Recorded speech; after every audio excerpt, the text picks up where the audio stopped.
You know, the weather has been great lately, Barb, and today we're going to talk a little bit about allergies because with the nice weather comes all these problems. I'm with Barb at Dover Apothecary, and it's springtime, sun's out, I love it, the grass is starting to grow, you know, got to cut my lawn, blue jays are playing ball. Green. I know. All the good things, but then comes the allergies, right? It does. And so for a lot of people, it's not, you know, after the long winters, it's not a joyous occasion for them. The symptomology is really frustrating and very exhausting at times. Let's talk about some signs and symptoms because you know, the puffy eyes, the headaches I get, you know, usually associated with this time of year, and it's usually about a 2 to 3 week span for me. Is that typical? Okay. Well, I mean, I'd say if you're getting off with 2 to 3 weeks, you're very lucky. A lot of times people have allergies the entire season, and some even during the winter months if they happen to have dust mite allergies or mold allergies, things like that. But yeah, the main thing with allergies is trying to get on top of it, regardless of what therapy that you're using, is if you can catch it before that season starts, and if you know what your season is and know what those allergens are. So your immune system is generally hypersensitive. You're responding to things that are natural, but there's sort of an overdrive type of thing going on with the immune system. Quick question, does your diet affect that? Because I find if I cut back on the gluten stuff, it seems like I don't nearly get it it doesn't seem to affect me as bad, the allergies that is. Okay. Does that have that effect? Well, it certainly can because it's multifaceted, and we've talked before about 80% of our immune system being in the gut.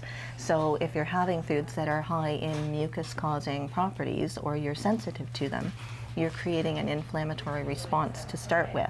So if you can reduce that inflammation through diet by not having foods that are trigger foods for you, reducing sugar and other harmful substances, then your immune system is more regulated and you haven't already started with the inflammatory processes before you're exposed to the microscopic pollens and things like that. So, in your line of work, what's sort of the top 3 allergies that you guys see every year, this time of year? Grass pollens, tree pollens, and a lot of people tend to think that they're allergic to flowers, but that's not necessarily. The flower pollens are a lot larger.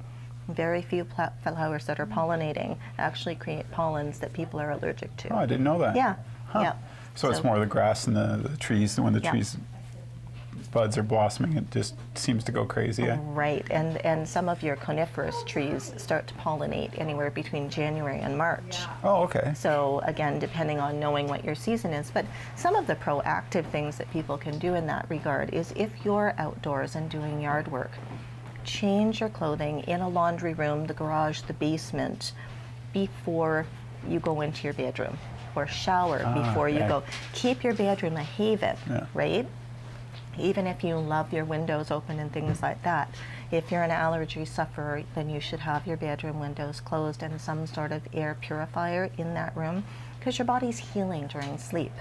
So if you're, you know, you've been outside and busy and you take those clothes into the room and they're covered in pollen, you know, even people that hang their laundry on the lines, you know, it's you're totally exposing yourself sadly, all over again. You really are. And as much as I love the smell of fresh cut laundry, wow, that's a new one. That's a brand new one. For fresh cut laundry, if you want to know more about that, come on to the Apothecary and I'll try and explain it.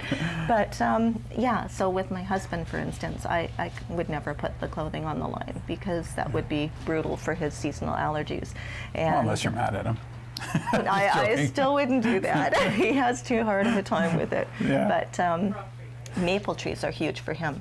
And at one point he actually got slapped in the eye by a maple tree that was pollinating. And his whole eyes swelled up so bad. It was terrible. He looked like Cyclops. It was that's bad. how bad it can get, right? It can. And how quickly, yes, right? Very, very quickly. And then you have, you know, people that have anaphylactic reactions, which is a whole different level of allergic response. So, you know, natural things like vitamin C, increasing your dose of that, it reduces histamine in the system. So doing things environmentally to control what you're exposed to. Probiotics are wonderful, right? Because again, we're regulating immune function, right? So that can be helpful. Doing sinus rinses can be really, really valuable for people to eliminate some of the pollens that they're inhaling. Using a nasal lubricant, there are a few of those on the market, so that if the nasal cavities are nicely sort of supported that way, then you're not inhaling deeply all of these pollens that Right. are aggravants as well. So there's Saccharus, there's a homeopathic one called Cicaderm. Yeah. So a few different products on the market that way. So should you go to your doctor first and get identified to see what you are allergic to? If it's having a huge impact on your quality of life, by all means, get further testing done Yeah. to identify. You know, if people are having breathing difficulties, it's a must-do. Yeah. You know, if you're ending up on Yeah, puffers through every respiratory, year. yeah. Yeah. So it's not something to take lightly. Some people can go their whole life with no allergies, and then as they age, they start to develop allergies. And again, that goes back to inflammation in the system and the way your immune system is functioning. Okay. And those things often will happen after there's been some major impact life event. Yeah. And suddenly the immune system says, hey, I can't handle this No. anymore. And then But- then you're going, by that stage of it, you're going to medications almost, right? Yep, yep. So, and that's, you know, that's the next step of it, obviously, if you can't control it at that forefront. Yeah, Okay. yeah, absolutely. And you know, there are some great natural products on the market. You know, quercetin. You know, there are homeopathics that people do Yep. really well with as well. But you know, when it comes to it and your quality of life, people can end up with a lot of sinus infections and things if that swelling becomes constant, Yeah. with irritations to their eyes. So by all means, talk to your pharmacist, talk to your doctor, get the scoop, you know, find the products that are right for you for the life that you want to live. And if it's all year round, Yeah, you've it's got to tough. do more. And the nice part here at Dover Apothecary is you guys have a nice balance. Yeah. Holistic approach plus Mike on the medical side, so you can get the Absolutely. best of both worlds Yep. and really get an understanding and get a handle on what the allergies are that are affecting you Yep. on a day-to-day basis. Yeah, yeah, putting the patient first and what their best interest is behind all the decisions. So, yeah. Great.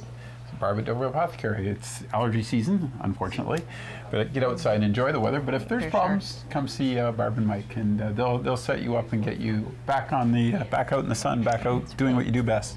We got to talk sunscreen next time, don't we? We do. All right, next time we'll see you. Thanks, Barb. Thank you, Steve.